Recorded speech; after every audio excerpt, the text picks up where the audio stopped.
खुलुमबाय बेयो बड'लेण्ड इंखं टेलिभिजन दिनै 6 जुलाइ 2021 मंगलबार खालि सानसेनि बरादखौ नोंथांमोननि खाथियाव लाबोदों आं सदानन्द दैमारिया।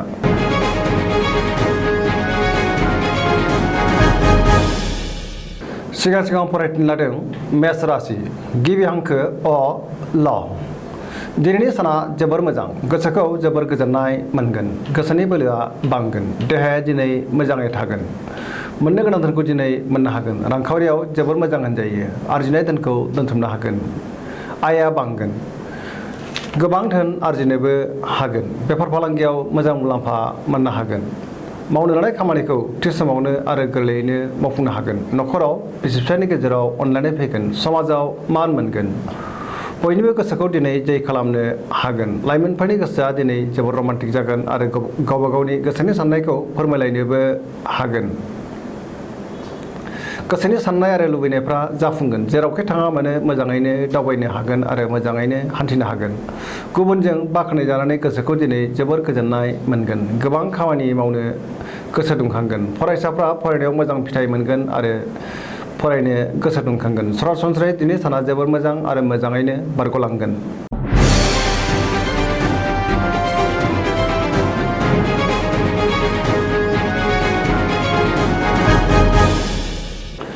वृष राशि गिबि हांखो इ उ ब।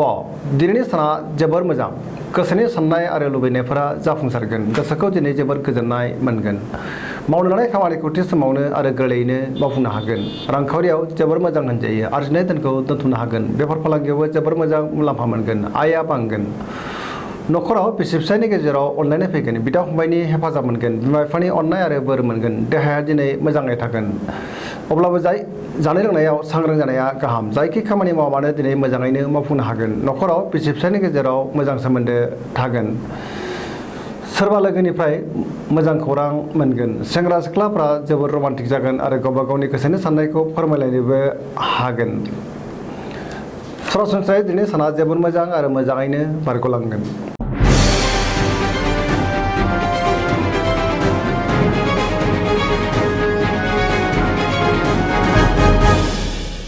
मिथुन राशि गिबि हांखो ख स।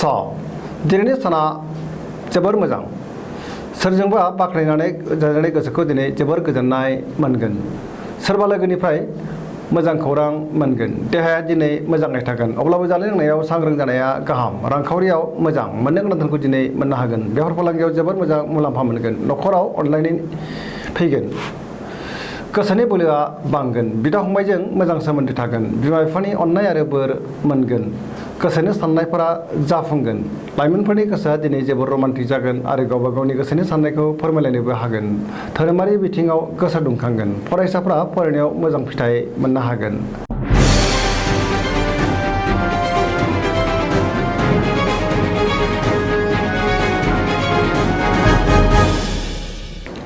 कर्कट राशि गिबि हांखो द ड ह।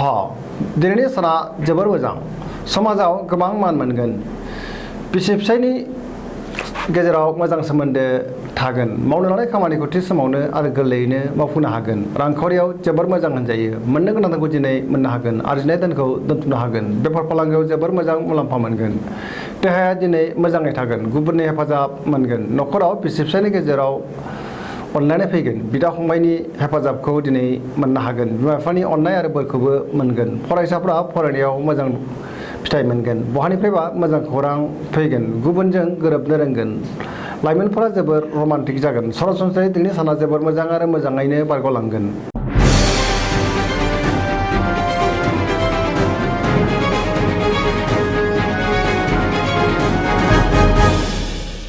सिंह राशि गिबि हांखो म ट।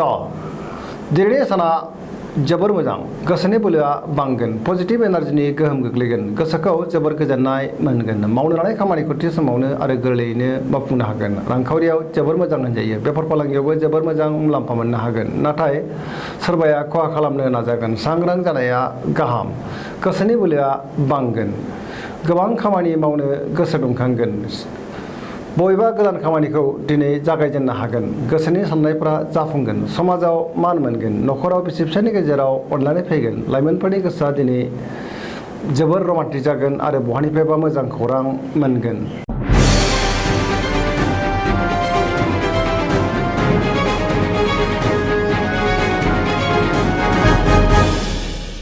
कन्या राशि गिबि हांखो प ट दिनैनि साना जोबोर मोजां गोसोनि बोलोआ बांगोन गोसोखौ जोबोर गोजोननाय मोनगोन सोरबा लोगोनिफ्राय मोजां खौरां मोनगोन गोबां खामानियाव मुखुब थागोन समाजाव गोबां मान मोनगोन बयजोंबो अनसायजागोन गुबुनजों गोरोबनानै मोजां खामानि मावनानै होनो हागोन गुबुननि थाखाय मोजां खामानि मावनोबो हागोन गुबुननि गोसोखौ गोरलैयैनो बोनो हागोन रांखावरियाव जोबोर मोजां होनजायो मोननो गोनांखौ दिनै मोननो हागोन आयआ बांगोन अब्लाबो नाथाय खरसायाबो बांगोन बेफार फालांगियाव जोबोर मोजां मुलाम्फा मोनगोन देहाया दिनै मोजाङै थागोन अब्लाबो जानाय लोंनायाव सांग्रां जानाया गाहाम न'खराव बिसि फिसायनि गेजेराव अनलायनाय फैगोन मावनो लानाय खामानिखौ थि समावनो आरो गोरलैयैनो मावफुंनो हागोन सेंग्रा सिख्लाफ्रा गोसोखौ दिनै जोबोर रमान्टिक मोनगोन गोसोनि साननायफोरा जाफुंसारगोन बयजोंबो अनसायजागोन आरो बयनिबो अननाय आरो हेफाजाबखौ मोननो हागोन।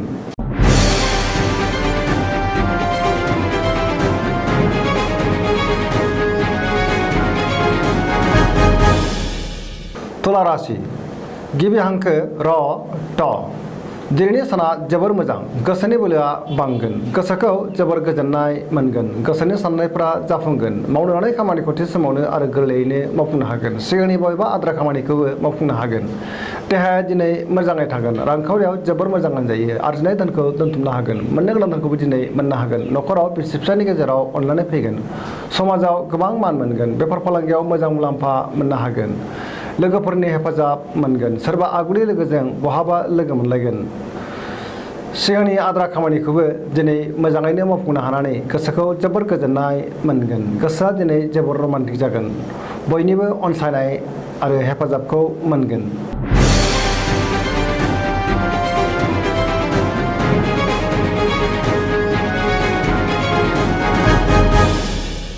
वृश्चिक राशि गिबि हांखो न स दिनैनि साना जोबोर मोजां बहाबा दावबायहैनो खाबु मोनगोन गोसोखौ दिनै जोबोर गोजोननाय मोनगोन सोरबा लोगोनिफ्राय मोजां खौरां मोनगोन मावनो लानाय खामानिखौ थि समावनो आरो गोरलैयैनो मावफुंनो हागोन गोसोनि साननाया जाफुंगोन न'खराव बिसि फिसायनि गेजेराव अनलायनाय फैगोन रांखावरियाव जोबोर मोजां होनजायो बेफार फालांगियाव जोबोर मोजां मुलाम्फा मोननो हागोन देहाया दिनै मोजाङै थागोन अब्लाबो जानाय लोंनायाव सांग्रां जानाया गाहाम गुबुनजों जोबोर मोजां मोनजागोन आरो गुबुननि अननाय आरो हेफाजाबखौ मोननो हागोन लोगोफोरनि हेफाजाबखौ मोनगोन गोसोआ दिनै जोबोर रमान्टिक जागोन बिमा बिफानि अननाय आरो बोरखौ मोनगोन फरायसाफ्रा फरायनायाव गोसो दुंखांगोन आरो मोजां फिथाइ मोनगोन।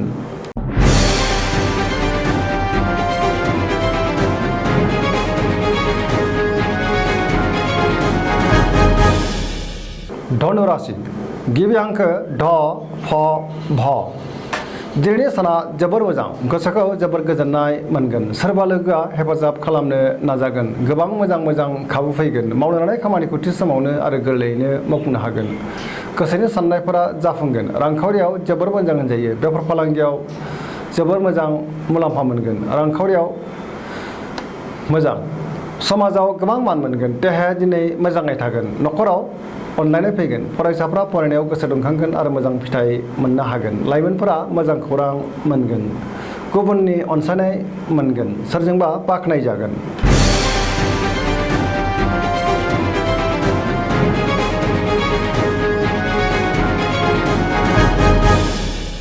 मकर राशि गिबि हांखो ख ज दिनैनि साना जोबोर मोजां गोसोखौ जोबोर गोजोननाय मोनगोन देहाया दिनै मोजाङै थागोन अब्लाबो जानाय लोंनायाव सांग्रां जानाया गाहाम रांखावरियाव जोबोर मोजां होनजायो आरजिनाय धोनखौ दोनथुमनो हागोन मोननो गोनां धोनखौबो दिनै मोननो हागोन आयआ बांगोन बेफार फालांगियाव मोजां मुलाम्फा मोनगोन न'खराव अनलायनाय फैगोन गोसोनि बोलोआ दिनै बांगोन समाजाव गोबां मान मोनगोन सोरबा लोगोनिफ्राय मोजां खौरां फैगोन सिगांनि बबेबा आद्रा खामानिखौ दिनै गोरलैयैनो मावफुंनो हागोन गुबुननि गोसोखौ गोरलैयैनो बोनो हागोन बयनिबो अनसायनाय मोनगोन सरासनस्रायै दिनैनि साना जोबोर मोजां आरो मोजाङैनो बारग'लांगोन।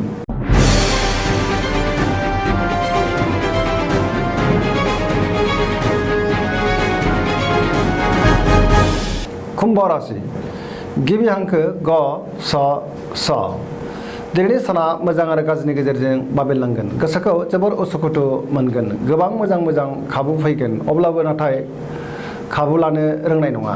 मावनो लानाय खामानिखौ थि समावनो मावफुंनो हागोन। समाजाव मान मोनगोन। रांखावरियाव जोबोर मोजां जायो। आरजिनाय धोनखौ दोनथुमनो हागोन। बेफार फालांगियाव मोजां मुलाम्फा मोनगोन। देहाया दिनै मोजाङै थागोन। अब्लाबो जानाय लोंनायाव सांग्रां जानाया गाहाम। न'खराव अनलायनाय फैगोन। सोरबा लोगोनिफ्राय मोजां खौरां मोनगोन। गोसोनि साननायफोरा जाफुंसारगोन। सेंग्रा सिख्लाफ्रा दिनै गोसोखौ जोबोर रमान्टिक मोनगोन आरो गावबा गावनि गोसोनि साननायखौ फोरमायलायनोबो हागोन। फरायसाफ्रा फरायनायाव गोसो दुंखांगोन आरो मोजां फिथाइ मोनगोन।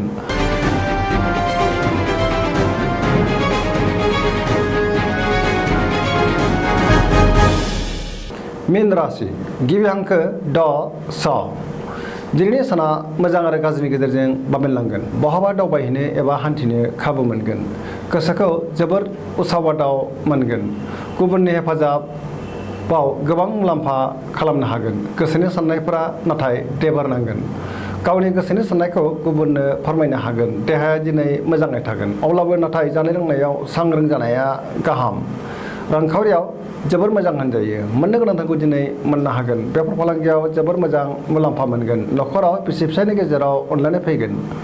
मावनो लानाय खामानिफोरखौ थि समावनो आरो गोरलैयैनो मावफुंनो हागोन। जायखि खामानि मावानो दिनै मोजाङैनो मावफुंगोन आरो सांग्राङैनो मावफुंगोन। पजिटिभ एनार्जिनि गोहोम गोग्लैगोन। सोरबा लोगोजों बहाबा दावबायहैनो खाबु मोनगोन। दिनैनि राशि फरायनाया एसेनोसै। जोबनायाव बेखौनो खावलायो जाहाथे नोंथांमोना सानफ्रामबो जोंनि बे बड'लेण्ड इंखं टेलिभिजनखौ नायबाय थायो आरो साबस्क्राइब खालामो। एसेनोसै। गोजोन्थों।